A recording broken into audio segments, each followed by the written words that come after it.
الحمد لله رب العالمين والصلاة والسلام على سيد الأنبياء والمرسلين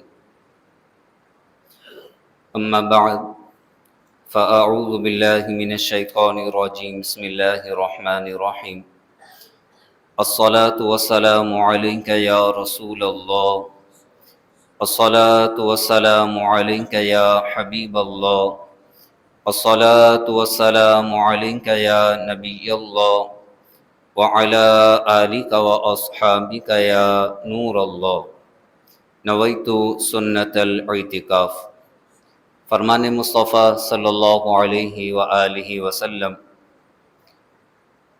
تم مجھ پر درود پاک پڑھو کہ تم جہاں کہیں بھی ہو تمہارا درود مجھ تک پہنچتا ہے۔ صلو علی الحبیب صلی اللہ تعالی علی محمد صلی اللہ علیہ وآلہ وسلم۔ الحمدللہ سورہ مریم کی 48 آیات کا درس ہم سماعت کر چکے۔ آیت نمبر 49 سے آج ہمارے درس کا آغاز ہے۔ حضرت ابراہیم علیہ السلام عراق کے شہر بابل میں ہیں۔ نمرود کی حکومت ہے، وہاں کے اکثر لوگ بت پرست ہیں، کافر ہیں، مشرک ہیں۔ حضرت ابراہیم علیہ السلام کو بہت ہی زیادہ انہوں نے ستانے کی کوشش کی۔ ابراہیم علیہ السلام آخر کار انہیں چھوڑ کر عراق سے ملک شام کی طرف ہجرت فرما گئے۔ جب آپ نے ہجرت کی تو قرآن کریم فرقان حمید آپ کی اس ہجرت کو اور اس ہجرت کے فوائد کو بیان فرماتا ہے۔ ابراہیم علیہ السلام نے اپنی قوم سے کہا وَأَعْتَزِلُكُمْ، اور میں تم سے جدا ہو جاؤں گا۔ اعتزل، میں جدا ہو جاؤں گا، کنارہ کش ہو جاؤں گا، کم، تم سے۔ وَمَا تَدْعُونَ مِن دُونِ اللَّهِ، اور جنہیں تم اللہ کے سوا پوجتے ہو، تم سے، تمہارے باطل معبودوں سے میں ایک طرف ہو جاؤں گا۔ مراد یہ ہے کہ میں اس شہر کو چھوڑ کر دوسرے شہر چلا جاؤں گا، بابل سے ملک شام، فلسطین۔ وَأَدْعُو رَبِّي، اور میں اپنے رب کی عبادت کروں گا۔ دعا یدعو، اس کا لفظی معنی ہے پکارنا، لیکن قرآن کے اندر یہی لفظ عبادت کے معنی میں استعمال ہوا ہے، کیونکہ مشرکین اپنے بتوں کو پکارتے تھے عبادت کی نیت سے۔ ایک مسلمان اپنے رب کو پکارتا ہے معبود جان کر، تو رب کو پکارنا وہ بھی عبادت ہے۔ ہاں، ایک مسلمان جب دوسرے مسلمان کو پکارتا ہے، یا حضور علیہ السلام نے صحابہ کو پکارا یا صحابہ نے رسول اللہ کو پکارا، تو وہ صرف پکارنا ہے، عبادت نہیں۔ اس فرق کو ہمیشہ یاد رکھنا چاہیے۔ جن لوگوں نے پکارنے میں اور عبادت میں فرق نہیں سمجھا تو وہ اس غلط فہمی کا شکار ہو گئے، اور انہوں نے یہ کہہ دیا کہ کسی نے یا رسول اللہ کہا تو مشرک ہو گیا، کیونکہ یہ عبادت ہے، نعوذ باللہ من ذالک۔ یا کسی ولی کو مدد کے لیے پکارا تو یہ شرک ہو جائے گا، کفر ہو جائے گا۔ وہ پکارنے میں اور عبادت میں فرق نہیں کر سکے۔ پکارنا اسی وقت عبادت کہلائے گا کہ جس کو پکارا جا رہا ہے اسے معبود سمجھ کر پکارے۔ اگر معبود سمجھ کر نہیں پکار رہا، اللہ کا بندہ سمجھ کر پکار رہا ہے، نبی یا ولی یا صرف مددگار اللہ کی طرف سے یہ سمجھ کر پکار رہا ہے، تو وہ صرف پکارنا کہلائے گا، عبادت نہیں کہلائے گا۔ اس فرق کو ہمیشہ یاد رکھیں۔ تو یہاں جو آیت میں فرمایا وَمَا تَدْعُونَ، اور جنہیں تم پکارتے ہو، تو آپ تفسیر میں دیکھیں گے تدعون کے آگے لکھا ہے ای تعبدون، کیونکہ یہ مشرکین صرف بتوں کو پکارتے نہیں تھے، بتوں کو اپنا معبود جانتے تھے، تو اس لیے یہاں ترجمہ یہ کیا جاتا ہے وما تدعون من دون اللہ، اور جنہیں تم اللہ کے سوا پوجتے ہو، وَأَدْعُو رَبِّي، اور میں اپنے رب کی عبادت کروں گا، یعنی تمہارے باطل معبودوں کی کبھی بھی میں عبادت نہیں کروں گا، میں عبادت صرف اور صرف اپنے رب کی کروں گا۔ عسیٰ قریب ہے، اللہ اکون بدعاء ربی شقیہ، کہ میں اپنے رب کی عبادت سے بدبخت نہ رہوں۔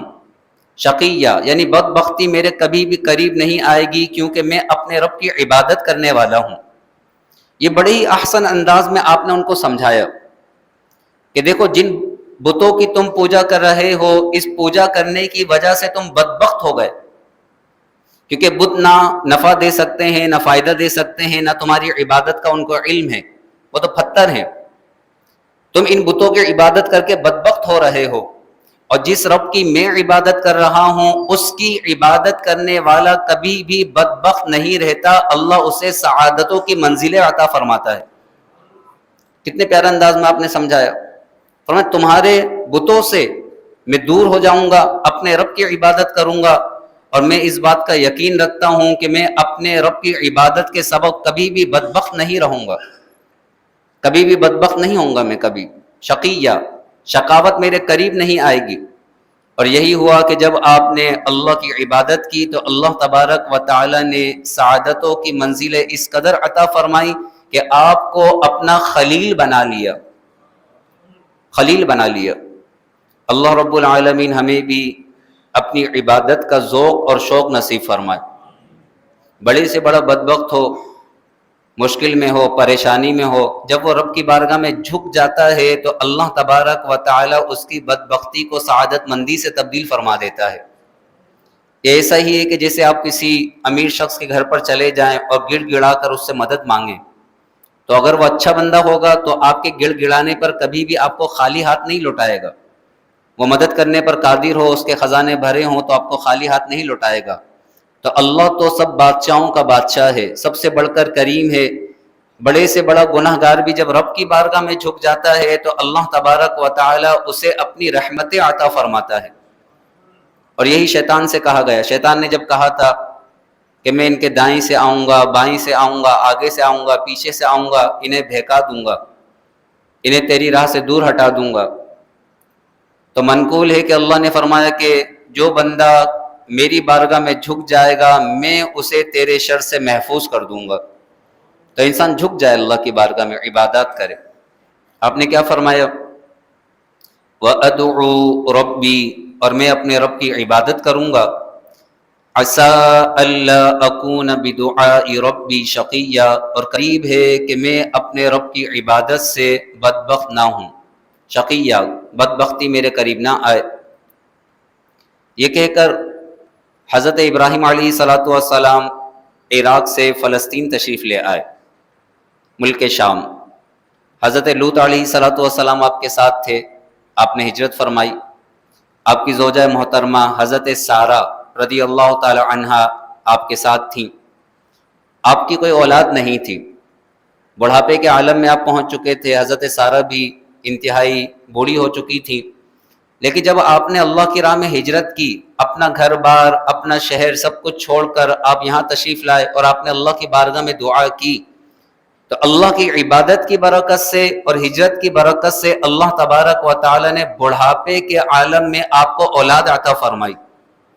اور نہ صرف اولاد عطا فرمائی بلکہ آپ کی عمر میں اس قدر برکت عطا فرمائی، آپ کی اتنی طویل عمر ہوئی کہ آپ نے اپنی اولاد کی اولاد کو بھی دیکھا۔ نہ صرف آپ کو بیٹے عطا کیے گئے حضرت اسحاق، بلکہ حضرت اسحاق کے بیٹے حضرت یعقوب علیہ السلام بھی آپ کو عطا کیے گئے، اور حضرت یعقوب علیہ السلام کو بھی آپ نے دیکھا۔ ارشاد فرمایا فَلَمَّا اعْتَزَلَهُمْ، پس جب ابراہیم نے ان سے کنارہ کیا، اعتزل کنارہ کیا، ان سے جدا ہوئے، ہم ان سے، فَلَمَّا اعْتَزَلَهُمْ، پس جب ابراہیم ان سے جدا ہوئے، وَمَا يَعْبُدُونَ مِن دُونِ اللَّهِ، اور جنہیں وہ اللہ کے سوا پوجتے تھے ان سے۔ ابراہیم علیہ السلام بتوں سے، ان مشرکوں سے جدا ہو گئے اور ملک شام تشریف لے آئے۔ وَهَبْنَا لَهُ إِسْحَاقَ، ہم نے اسے اسحاق عطا کیے، وَيَعْقُوبَ اور یعقوب۔ اسحاق تو آپ کے بیٹے ہیں، اور حضرت اسحاق علیہ السلام کے بیٹے حضرت یعقوب، اور اللہ تبارک و تعالی نے آپ کی ہجرت، آپ کی عبادات کی برکت سے آپ کی اولاد میں بھی برکتیں رکھ دیں، آپ کی اولاد کو بھی برکتیں عطا فرمائیں۔ کس طرح فرمایا؟ وَكُلًّا جَعَلْنَا نَبِيًّا، اور ہر ایک کو ہم نے نبی بنایا، ہر ایک کو ہم نے نبی بنایا۔ والدین اگر نیک ہوں تو والدین کی نیکی کا اثر اولاد میں منتقل ہوتا ہے۔ والدین جس قدر نیک ہوں گے تو ان کی نیکی کا اثر اولاد میں منتقل ہوگا۔ اگر چاہتے ہیں کہ اولاد اچھی ہو جائے تو والدین کو خود نیک بننا پڑے گا۔ قرآن فرماتا ہے وَكُلًّا جَعَلْنَا نَبِيًّا، اور ہر ایک کو ہم نے نبی بنایا۔ ابراہیم علیہ السلام بھی نبی، اسحاق علیہ السلام بھی نبی، یعقوب علیہ السلام بھی نبی۔ یعقوب علیہ السلام کے 12 بیٹے ہوئے، بنی اسرائیل، اسرائیل یعقوب علیہ السلام کا لقب ہے۔ عیسیٰ علیہ السلام تک بے شمار انبیاء بنی اسرائیل میں تشریف لائے، آپ کی اولاد میں تشریف لائے۔ وَوَهَبْنَا لَهُم مِّن رَحْمَتِنَا، اور ہم نے انہیں اپنی رحمت عطا فرمائی۔ حبنا عطا کی، لہم انہیں، من رحمتنا اپنی رحمت۔ اللہ تبارک و تعالی نے ابراہیم علیہ السلام کو، اسحاق علیہ السلام کو، یعقوب علیہ السلام کو اپنی رحمت عطا فرمائی۔ انہیں دنیاوی شہرت بھی عطا فرمائی، دنیاوی دولت بھی عطا فرمائی، اور آخرت کا انعام بھی عطا فرمایا۔ تو رحمت یہ ہے کہ اللہ تبارک و تعالی دنیا کے ساتھ ساتھ آخرت بھی عطا فرما دے۔ جسے صرف دنیا دے دی گئی، آخرت سے محروم ہو گیا تو وہ تو بڑا ہی بد نصیب ہے، اور جسے دنیا کے ساتھ ساتھ آخرت بھی مل گئی تو اسے اللہ کی رحمت مل گئی۔ اللہ تبارک و تعالی نے انہیں اپنی رحمت عطا فرمائی۔ وَجَعَلْنَا لَهُمْ لِسَانَ صِدْقٍ عَلِيًّا، اور ہم نے ان کے لیے سچی بلند ناموری رکھ دی۔ لسان کہتے ہیں زبان کو، ذکر ہوتا ہے زبان سے، تو لسان سے مراد ہے ذکر۔ صدقن سچا، لسان صدقن سچا ذکر، علیہ بلند۔ اللہ تبارک و تعالی نے ابراہیم علیہ السلام اور ابراہیم علیہ السلام کی اولاد حضرت اسحاق، حضرت یعقوب علیہ السلام کے لیے بلند ناموری لوگوں کی زبان پر جاری کر دی۔ ہر قوم حضرت ابراہیم علیہ السلام کا ذکر خیر کرتی ہے، چاہے وہ مشرکین مکہ ہوں، چاہے یہودی ہوں، چاہے عیسائی ہوں، ہر ایک ابراہیم علیہ السلام کا ذکر خیر کرتا ہے۔ یہاں تک کہ مسلمان ابراہیم علیہ السلام اور آپ کے آل کے لیے اس قدر ذکر خیر کرتے ہیں کہ اللہ نے ہر نماز میں اپنے نبی اور ان کی آل کے درود کے ساتھ ساتھ ابراہیم علیہ السلام اور آپ کی آل پر درود بھیجنے کا حکم ارشاد فرمایا۔ نماز میں جہاں انسان کہتا ہے اللہم صلی علی محمد وعلی آل محمد، تو ساتھ ہی کہتا ہے کما صلیت علی ابراہیم وعلی آل ابراہیم۔ تو اللہ تبارک و تعالی لوگوں کی زبانوں پر آپ کا ذکر خیر جاری فرما دیا۔ یہ سارا کا سارا کیوں ہوا؟ کیونکہ ابراہیم علیہ السلام نے اللہ کی اطاعت و فرما برداری کی۔ جو اللہ کے دشمن تھے، اللہ کے نافرمان تھے، ان سے آپ نے دوری اختیار کی۔ آپ نے یہ نہیں دیکھا کہ میرا دنیاوی نقصان ہو جائے گا، میرا شہر چھوٹ رہا ہے، میرا وطن چھوٹ رہا ہے، میرا گھر بار چھوٹ رہا ہے، میں ہجرت کر کے جاؤں گا تو کیسے رہوں گا؟ نہیں، اللہ کی رضا کے لیے آپ نے سب کو چھوڑ دیا۔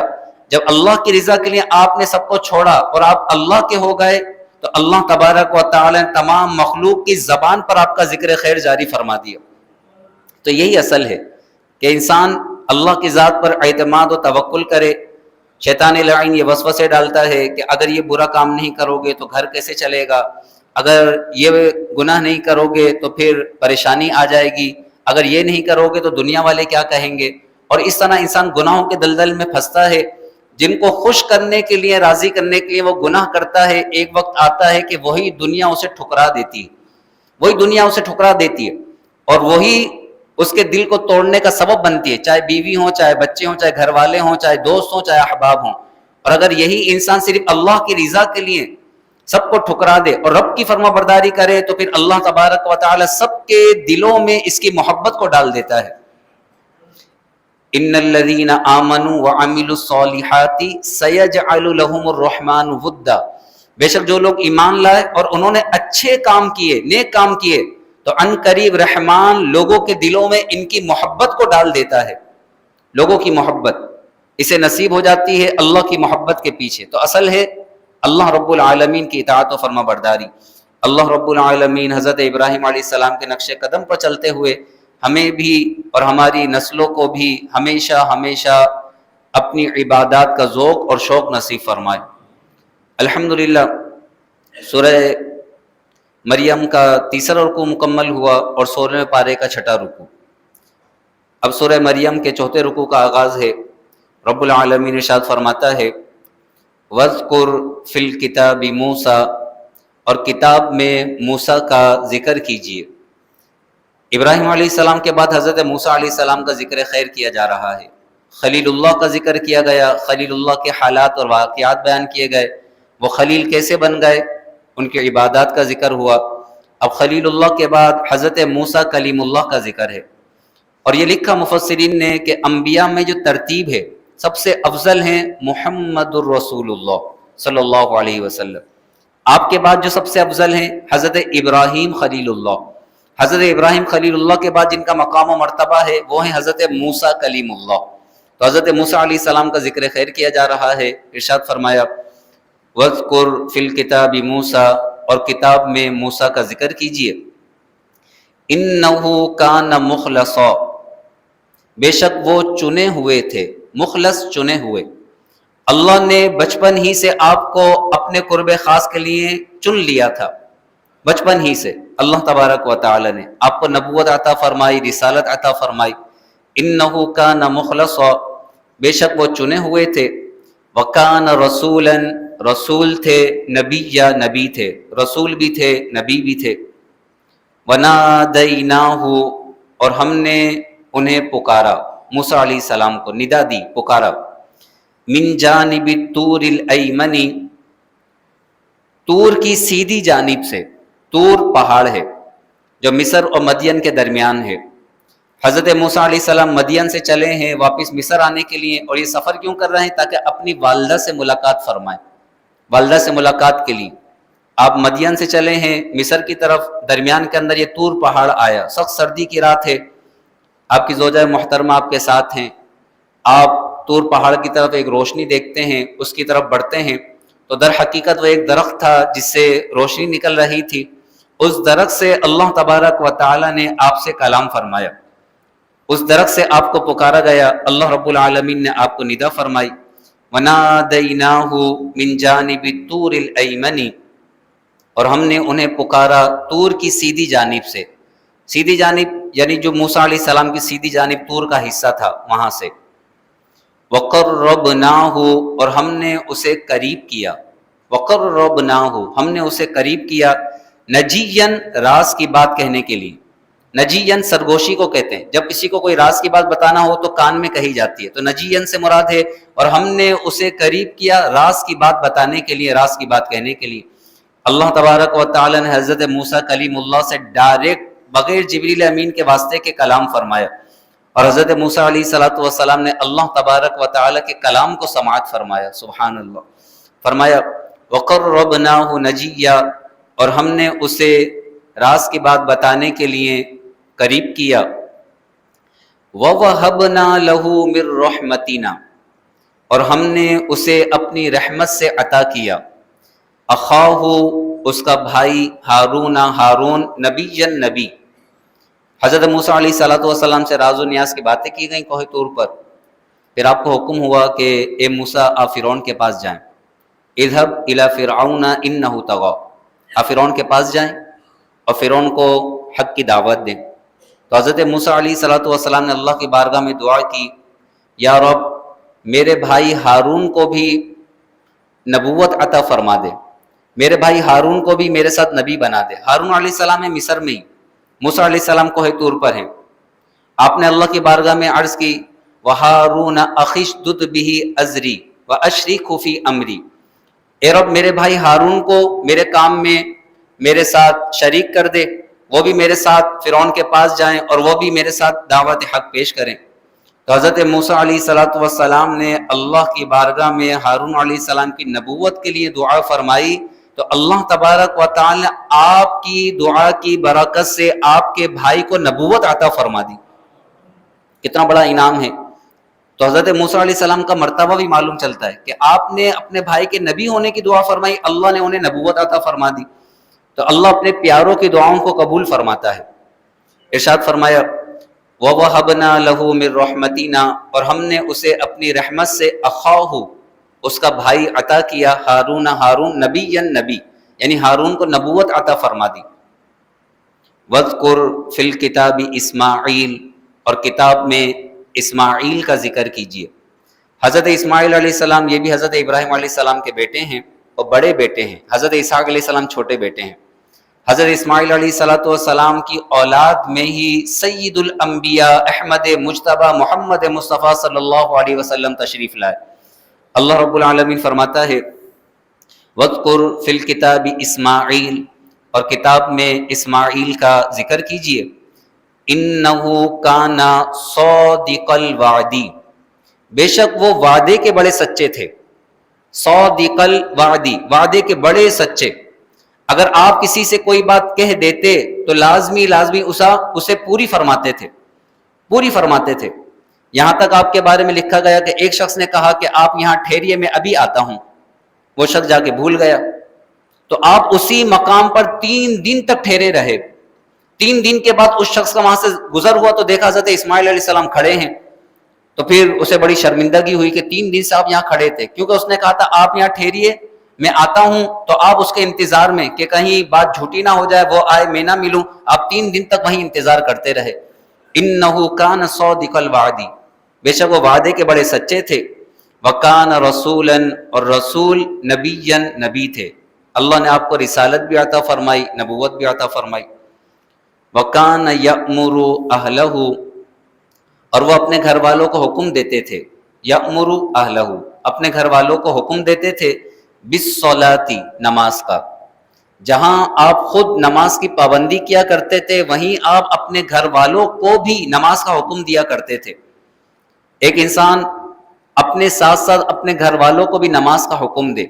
جہاں وہ نماز پڑھ کر خود جہنم کے عذابات سے بچ رہا ہے وہیں اپنے گھر والوں کو بھی جہنم کے عذابات سے بچائے. قرآن یہی فرماتا ہے یا ایھا الذین آمنوا قوا انفسکم واہلیکم نارا, اے ایمان والو اپنے آپ کو اور اپنے گھر والوں کو جہنم کی آگ سے بچاؤ. تو ایک انسان جہاں خود نیکیاں کرے تو کوشش کرے کہ میرے گھر والے بھی نیکیاں کریں تاکہ جنت میں ایک ساتھ رہیں.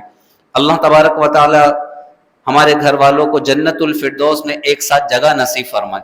تو انسان جہاں یہ چاہتا ہے کہ مجھے جنت میں اعلیٰ درجہ مل جائے تو وہیں اپنی اولاد کو اپنے گھر والوں کو بھی نیکیوں کا عادی بنائے تاکہ ایمان پر خاتمہ ہو. جس کا ایمان پر خاتمہ ہوگا انشاءاللہ اللہ جنت میں بھی ساتھ عطا فرمائے گا.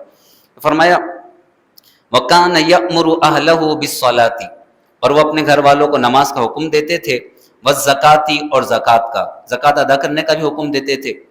وَكَانَ عِندَ رَبِّهِ مَرْضِيًّا, اور وہ اپنے رب کے نزدیک بڑے پسندیدہ تھے. مردیہ, پسندیدہ, وہ اپنے رب کے نزدیک بڑے پسندیدہ تھے. حضرت اسماعیل علیہ السلام. وَاذْكُرْ فِي الْكِتَابِ إِدْرِيسَ, اور کتاب میں ادریس کا ذکر کیجیے. حضرت ادریس علیہ السلام یہ حضرت آدم علیہ السلام کے بیٹے ہیں. حضرت شیث علیہ السلام کے بیٹے حضرت ادریس. ان کا نام ہے اخنوخ. ادریس کے معنی بہت زیادہ درس دینے والے. اللہ تبارک و تعالی نے آپ کو نبوت عطا فرمائی, اپنا نبی بنایا اور آپ پر 30 صحیفے نازل فرمائے. یہ حضور علیہ السلام پر یہ قرآن کا نزول ہوا. بڑی کتابیں تو 4 ہیں, توریت, انجیل, زبور اور قرآن کریم. یہ کتاب ہیں, کتابی شکل میں بڑی کتابیں ہیں. باقی صحیفے یعنی کتابچے. اللہ تبارک و تعالی نے حضرت ادریس علیہ السلام پر 30 صحیفے نازل فرمائے تھے اور آپ کثرت سے ان 30 صحیفوں کا درس دیا کرتے تھے. بڑی کثرت کے ساتھ آپ ان 30 صحیفوں کا درس دیتے تھے. اس وجہ سے آپ کا لقب ہو گیا ادریس درس دینے والے. وہ اپنی کتاب کا درس دیتے ہیں. مسلمانوں کو چاہیے کہ قرآن کریم فرقان حمید سے وابستہ ہو جائیں. ان صحیفوں کی بھی برکتیں ہیں, وہ بھی اللہ کا کلام ہے, لیکن قرآن کی کیا برکتیں ہیں. حضور علیہ السلام ارشاد فرماتے ہیں جب بھی کچھ لوگ اللہ کی مساجد میں سے کسی مسجد میں جمع ہوتے ہیں اللہ کے گھروں میں سے کسی گھر میں. جب بھی لوگ اللہ کے گھروں میں سے کسی گھر میں جمع ہوتے ہیں اور پھر قرآن کا درس دیتے ہیں، قرآن سنتے ہیں، قرآن سناتے ہیں، قرآن کا درس دیتے ہیں آپس کے اندر، نتیجہ کیا نکلتا ہے؟ ان پر اللہ تبارک و تعالیٰ کی طرف سے سکینے کا نزول ہوتا ہے. سکینے کی تشریح میں ایک یہ کہا گیا کہ سکینہ فرشتوں کی ایک جماعت ہے جو قرآن کا درس دینے والے، سننے والوں کو ڈھانپ لیتی ہے، جس کی وجہ سے انسان کو سکون حاصل ہوتا ہے، انسان کی پریشانیاں دور ہو جاتی ہیں. سکینہ فرشتوں کی جماعت جو انسان پر سکون نازل کرتی ہیں. فرمایا ان پر سکینہ نازل ہوتا ہے اور اللہ کی رحمت انہیں ڈھانپ لیتی ہے، اللہ کی رحمت انہیں ڈھانپ لیتی ہے. اور سب سے بڑھ کر کیا ہے؟ یہ اللہ کے گھر میں بیٹھ کر قرآن کا درس دے رہے ہوتے ہیں، درس سن رہے ہوتے ہیں، اور اللہ تبارک و تعالی فرشتوں کے سامنے اپنے ان پیارے بندوں کا ذکر خیر فرماتا ہے. اللہ فرشتوں کے سامنے ان بندوں کا جو قرآن کا درس دے رہے ہیں، درس سن رہے ہیں، اللہ کے گھر میں جمع ہیں، اللہ فرشتوں کے سامنے ان کا ذکر خیر فرماتا ہے. اللہ تبارک و تعالی ہمیں کثرت سے قرآن کا درس دینے والا، درس سننے والا، قرآن سیکھنے والا، قرآن سکھانے والا ہمیشہ ہمیشہ کے لیے نعمت عطا فرمائے. ارشاد فرمایا وَاذْكُرْ فِي الْكِتَابِ ادریس، کتاب میں ادریس کا ذکر کیجئے. تو حضرت ادریس علیہ السلام یہ لقب ہے، نام کیا؟ اخنوخ. آپ حضرت آدم علیہ السلام کے پوتے ہیں، آدم علیہ السلام کے پوتے، اور حضرت نوح علیہ السلام کے والد کے دادا ہیں. نوح علیہ السلام کے والد کے دادا، تو نوح علیہ السلام کے کیا ہوئے؟ پردادا. اب نوح علیہ السلام کے پردادا ہیں، حضرت آدم علیہ السلام کے پوتے ہیں. آپ آدم علیہ السلام کے بعد سب سے پہلے رسول ہوئے، سب سے پہلے رسول. شیس علیہ السلام نبی ہیں، رسول نہیں. اللہ تبارک و تعالیٰ نے ادریس علیہ السلام کو رسالت عطا فرمائی، آپ پر صحیفوں کا نزول فرمایا، آپ کو احکامات عطا فرمائے. تو حضرت ادریس علیہ السلام آدم علیہ السلام کے بعد سب سے پہلے رسول ہیں، آپ کے پوتے ہیں، اللہ کے کلام کا کثرت سے درس دینے والے ہیں. آپ ہی نے سب سے پہلے کپڑے سیے، لباس سینے والے، کپڑے سینے والے سب سے پہلے آپ ہیں. آپ سے پہلے لوگ جانوروں کی کھالیں پہنا کرتے تھے، جانوروں کی کھالیں، سب سے پہلے کپڑے سینے والے آپ. کہا گیا کہ آپ کپڑے سینے والے ہیں، ٹیلر کہہ لیں، درزی کہہ لیں، لیکن ادب کے ساتھ کہ اللہ کے نبی ہیں. آپ اپنے ہاتھ سے لوگوں کے کپڑے سیا کرتے تھے، کپڑے سینے والے. قلم سے لکھنے والے بھی آپ ہیں، سب سے پہلے آپ نے قلم بنایا، اور قلم سے لکھنے والے بھی سب سے پہلے آپ ہیں. بہت سے کام ایسے ہیں جو سب سے پہلے آپ نے کیے. اللہ تبارک و تعالی فرماتا ہے وَاذْكُرْ فِي الْكِتَابِ ادریس، کتاب میں ادریس کا ذکر کیجئے. إِنَّهُ كَانَ صِدِّيقًا، بے شک وہ بڑے سچے تھے، نبیًا نبی تھے. وَرَفَعْنَاهُ، اور ہم نے انہیں بلند کیا، مکاناً علیہ، بلند جگہ. اب وَرَفَعْنَاهُ مَكَانًا عَلِيًّا، اور ہم نے انہیں بلند جگہ اٹھا لیا، ہم نے انہیں بلند جگہ، بلندی پر بلا لیا. اس سے کیا مراد ہے، اس کی کیا تفسیر ہے، وہ انشاءاللہ ہم اگلی نشست کے اندر سماعت کریں گے. ادریس علیہ السلام کا بڑا ہی دلچسپ واقعہ ہے جسے مفسرین نے بیان کیا، بڑا دلچسپ واقعہ ہے. انشاءاللہ تبارک و تعالی اللہ نے چاہا زندگی رہی تو اگلی نشست میں ہم ادریس علیہ السلام کے اس واقعے کو سماعت کریں گے. اللہ تبارک و تعالی اس قرآن کی نشست کی برکتیں ہم سب کو نصیب فرمائے. آمین. وآخر دعوانا ان الحمد للہ رب العالمین، وصلی اللہ تعالی علی خیر خلقہ ونور عرشہ سیدنا و مولانا محمد وعلی آلہ واصحابہ اجمعین. آمین برحمتک یا ارحم الراحمین. مولاي صل وسلم دائما